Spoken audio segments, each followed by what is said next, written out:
नारायण नारायण नारायण। एक महत्वपूर्ण प्रश्न हमारे पास आया है कि गुरुजी हमें ये बताइए कि नारायण बलि हमें कहाँ करनी चाहिए, कौन सी तीर्थ में करनी चाहिए। त्रिपिंडी श्राद्ध हमको कहाँ करना चाहिए, नाग बलि हमें कहाँ करनी चाहिए, या हम कोई श्राद्ध करना चाहते हैं, तीर्थ में जाना चाहते हैं, तो कौन सी तीर्थ में जाना चाहिए, कौन सा तीर्थ श्रेष्ठ है।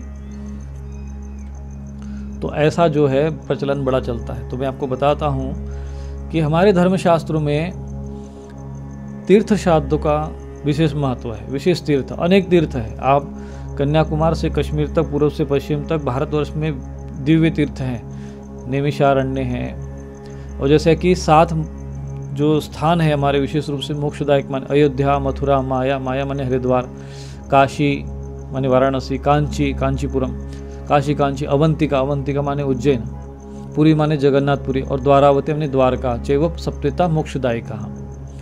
अयोध्या, मथुरा, माया, काशी कांची, अवंतिका, पुरी, द्वारावती, चैव सप्तता मोक्षदायिका है। यहाँ पर मोक्ष प्राप्त होता है, यहाँ रहने से, या यहाँ पे श्राद्ध कर्म पूर्ण मोक्ष कारक श्राद्ध यहाँ पे कर सकते हैं। ऐसे अनेक तीर्थ हैं। तो प्रयागराज में भी होता है, हरिद्वार में भी होता है। बहुत से लोग अब अनेक स्थानों का, कहीं गया का भी महत्व, गया श्राद्ध का भी महत्व है। तो आप जिस पुराण में पढ़ेंगे उसी देवता का महत्व होता है। जिस श्राद्ध के, जिस तीर्थ के विषय में शास्त्र में वर्णन आता है उसकी महिमा लिखी जाती है। तो आप जहाँ पर भी शुभ तीर्थ है, चाहे वो तीर्थ कोई भी हो, कोई तीर्थ छोटा और कोई तीर्थ बड़ा नहीं होता है। उस माना कि उसकी महिमा के लिए, जैसे आपने देखा होगा देवी पुराण पढ़ेंगे देवी माता की महिमा है, शिव पुराण पढ़ेंगे तो शिव जी की महिमा है, विष्णु पुराण पढ़ेंगे तो भगवान विष्णु की महिमा है। तो ये तो उस महात्म्य बताने के लिए ऐसा शास्त्रों में वर्णन आता है। लेकिन उसका जो वास्तविक अर्थ है, उसकी जो सत्यता है वो ये है कि अंत में तो सबको पता है, एकम सत विप्रा बहुधा वदंती, सभी अंत में एक समान ही होते हैं। तो ऐसे विभिन्न प्रकार की तीर्थ है। अब आती है बात कि हमें नारायण बलि कहाँ करनी चाहिए। तो नारायण बलि किसी भी भगवान विष्णु से संबंधित धाम पर आप कर सकते हैं। जैसे कि जहाँ पर भी भगवान विष्णु का स्थान हो, भगवान विष्णु से संबंधित, जैसे भगवान राम और कृष्ण आदि जो उनके स्वरूप है, वहाँ पर उनके स्थान हो, वो तीर्थ हो, वहाँ कर सकते हैं। और सबसे उत्तम तीर्थ तो वो है जहाँ पर गंगा जी का तट हो या कोई पवित्र नदियाँ हो। जैसे गंगे चिमने च वो गोदावरी, सरस्वती, नर्मदे, सिंधु, कावेरी, जैसे हम इन नदियों के नाम लेते हैं। तो इन नदियों के किनारे, किसी भी नदी तीर्थ के किनारे आप नारायण बलि कर्म कर सकते हैं किसी भी शुभ तीर्थ में। और त्रिपिंडी श्राद्ध कहाँ करें? तो त्रिपिंडी श्राद्ध में भी जो श्राद्ध की जब बात आती है, पितरों के निमित्त जब बात आती है, तो आपको मैं बताता हूँ कि जैसा कि शास्त्र में वर्णन आता है, माँ भगवती गंगा का जो आविर्भाव पृथ्वी लोक पर हुआ है, वो पितरों के उद्धार के निमित्त तो हुआ है।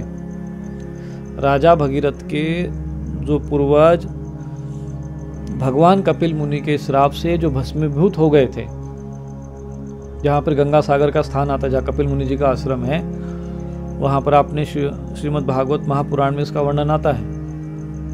तब उन पितरों के निमित्त भगवान कपिल मुनि जी से जब प्रश्न किया गया इनका उद्धार कैसे होगा, तो कहा कि जो स्वर्गलोक से जब गंगा जी आएगी उनके स्पर्श से इन पितरों का उद्धार होगा। तब उसके लिए राजा अंशुमान उन्होंने तपस्या की, तब वो गंगा जी धरती पर नहीं आए। फिर उनके पुत्र दिलीप हुए, उन्होंने तपस्या की, तब भी माता गंगा पृथ्वी पर नहीं आई। फिर राजा भगीरथ, उनके जो पुत्र राजा भगीरथ हुए, उन्होंने फिर तपस्या की है, तब गंगा जी का आविर्भाव हुआ। इसलिए गंगा जी का एक नाम भागीरथी भी है। भगीरथ ने तपस्या करके उनको धरती पर आविर्भूत किया, इसलिए।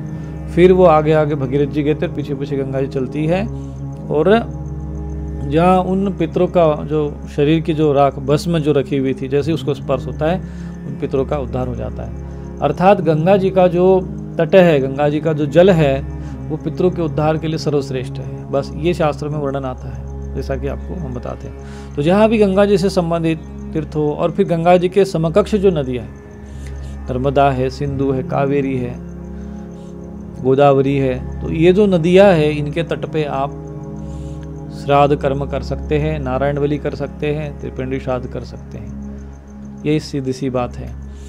और यदि कोई ऐसे लोग कहते हैं कि नहीं इस तीर्थ में करिए तो तभी सदगति होगी, उस तीर्थ में करेंगे तभी सदगति होगी, तो ये उनका विशेष महिमा मंडन है। शास्त्र में ये सब बातें किसी को छोटा दिखाना, किसी को श्रेष्ठ दिखाना, ये सब शास्त्र का विषय नहीं होता है। तो सब तीर्थों की अपनी अपना महत्व है, उनकी सब महिमा है, और वो अपने आप में वो सर्वश्रेष्ठ है और मोक्षदायक है, तभी वो तीर्थ है। तो इसलिए हमारे धर्मशास्त्रों में जब भी आप किसी तीर्थ में जाते हैं तो तीर्थ श्राद्ध करते हैं। ऐसे ही बद्रिकाश्रम है, हरिद्वार है, ऋषिकेश गंगा जी का तट है, ऐसे जो पुण्य स्थल है और जो नदियाँ मैंने जिनके नाम है, ऐसे उनके तटों पे जो स्थान है वहाँ पर आप नारायण बलि कर सकते हैं, त्रिपिंडी श्राद्ध कर सकते हैं। नाग बलि की बात आती है, महाराज जी नाग बलि कहाँ करें? जैसे बहुत से लोग कहते हैं नहीं काल सर्प योग की शांति करनी है तो आपको फलानी तीर्थ में जाना पड़ेगा। तो उसके लिए कोई विशेष जो भी अपने, जैसे भगवान शिव जी के 12 ज्योतिर्लिंग है, क्योंकि नाग बलि का संबंध भगवान विष्णु से ज़्यादातर रुद्राभिषेक करके नाग का उसमें बलि दी जाती है, उसका जोड़ा, चांदी का जोड़ा आदि बना के उनको चढ़ा दिया जाता है, वो नाग बलि मानी जाती है। तो जो भी भगवान शिव जी से संबंधित तीर्थ है वह आप नाग बलि कर सकते हैं। उसमें कोई विशेष तीर्थ का नाम लेना, यानी दूसरे एक तीर्थ को श्रेष्ठ बताने का मतलब दूसरे तीर्थ का अपमान करने जैसा होगा, ऐसा नहीं करना चाहिए। भगवान शिव जी के जितने भी तीर्थ है, विशेषकर 12 ज्योतिर्लिंग है, उनकी अपनी अपनी महिमा है। और भी अनेक उनके दिव्य स्थान है, केदारनाथ है, पंच केदार है, पशुपतिनाथ, जो आदि जो भी तीर्थ है, श्रेष्ठ तीर्थ है, वहाँ पर आप रुद्राभिषेक करके फिर वहाँ पे नाग बलि का जो काल सर्पयोग शांति का प्रयोग कर सकते हैं। और यदि नहीं है तो आप अपने ही क्षेत्र में कोई शिवलिंग हो, शिवालय हो, शिवाला हो, नदी का कोई दिव्य पवित्र नदी हो, तो उसके तट पर भी आप नाग बलि का कर्म कर सकते हैं, इसमें कोई विधान नहीं है। तो ये मैं जो आज आपको ये बात कह रहा हूँ बिल्कुल शास्त्र सम्मत बात कह रहा हूँ। और ये जो श्रेष्ठ नहीं यहाँ पर करेंगे तभी मुक्ति होगी वहाँ पर, ये तो वो एक जिसको अपन कहते हैं कि विशेष महिमा मंडन होता है, उनका अपना एक प्रचार है, वो उनको सनातन धर्म से ज़्यादा कम और अपनी चिंता ज़्यादा है। परंतु यदि मैं सनातन धर्म की बात करूं, सनातन संस्कृति की बात करूं, उसको अगर हम उसके उत्थान के लेकर और जन समाज के कल्याण को लेकर ध्यान में रखते हुए बात करूं, तो मैं इतना ही कहूँगा कि आप किसी भी श्रेष्ठ तीर्थ में नारायण बलि कर सकते हैं, त्रिपिंडी श्राद्ध कर सकते हैं, अन्य भी श्राद्ध होते हैं। जैसे हमारे घर में भी अपन श्राद्ध करने का विधान होता है, जैसे कोई हमारे माता पिता या कोई हमारे पूर्वज जिस तिथि को मृत्यु को प्राप्त हो जाते हैं, तो उनके निमित्त भी आप घर में जो विद्वान पुरोहित को बुलाकर या विद्वान व्यक्ति के द्वारा आप श्राद्ध कर सकते हैं। तर्पण आदि की क्रिया भी मैं व्यक्ति को प्रतिदिन करना चाहिए। तो आप घर में भी श्राद्ध आदि का विधान है, वो भी आप घर में भी संपन्न कर सकते हैं। ऐसा भी नहीं, शास्त्र में घर में भी श्राद्ध करने का विधान है, तो आप घर में भी श्राद्ध कर सकते हैं, कोई उसमें दोष नहीं है। बहुत से लोग कहते हैं कि नहीं तीर्थ में जाकर करना चाहिए, तो ऐसा भी विशेष नहीं है। हाँ, विशेष परिस्थिति में तीर्थ में जाके आप कर सकते हो। जैसे आप 4 धाम यात्रा में हैं, कभी किसी विशिष्ट तीर्थ में चले गए, तो जब भी आप कभी तीर्थ में जाओ तो आप श्राद्ध कर दो। और श्राद्ध बार बार त्रिपिंडी श्राद्ध है या अपने पितरों के निमित्त उनको तर्पण करना, उनके निमित्त उनको अन्नदान करना, किसी को भोजन कराना, इसमें कौन सा दोष है? तो शुभ कर्म है, और जब आपका मन में भाव आए तब आप कर सकते हैं। इसके लिए विभिन्न प्रकार के शास्त्र के वचन हैं, उसमें उलझाने वाले वचन हैं, उनमें विशेष उलझने की आवश्यकता नहीं है। जब आप तीर्थ में हैं, शुभ तीर्थ में हैं, तो आप तिथि को नहीं देखना चाहिए।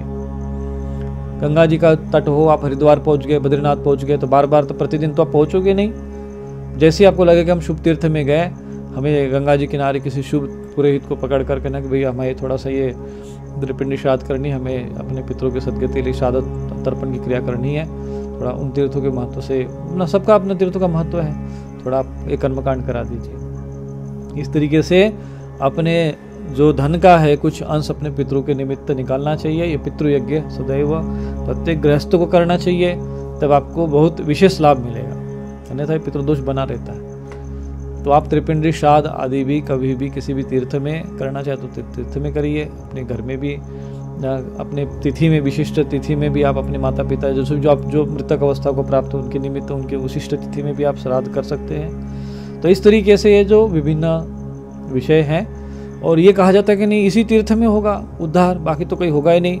बहुत से लोग कहते हैं गया में जाएंगे तभी उद्धार होगा, तो ऐसा कुछ नहीं है। बहुत से ऐसे भी विषय शास्त्र में आते हैं, श्रीमद् भागवत महापुराण में आया है, धुंधुकारी की कथा आती है। गोकर्ण जी कहते मैंने तुम्हारे निमित्त तो गया श्राद्ध भी कर दिया था। चूँकि श्रीमद् भागवत महापुराण की बात कह रहा हूँ मैं, शास्त्र प्रमाण है और सारे धर्मशास्त्री उसको श्रीमद् भागवत महापुराण को मानते हैं, उसको प्रमाण मानते हैं। तो उसमें तो कहते गया श्राद्ध के बाद भी मुक्ति नहीं होती, हमारी हुई मेरी तो हजारों गया श्राद्ध करवाओ तब भी मुक्ति नहीं होगी, तो कुछ विशिष्ट मार्ग बताओ। तो श्रीमद् भागवतान मुक्ति सप्ताह वाचनम करो, ऐसा भगवान सूर्य का उनको आदेश प्राप्त होता है गोकर्ण जी को।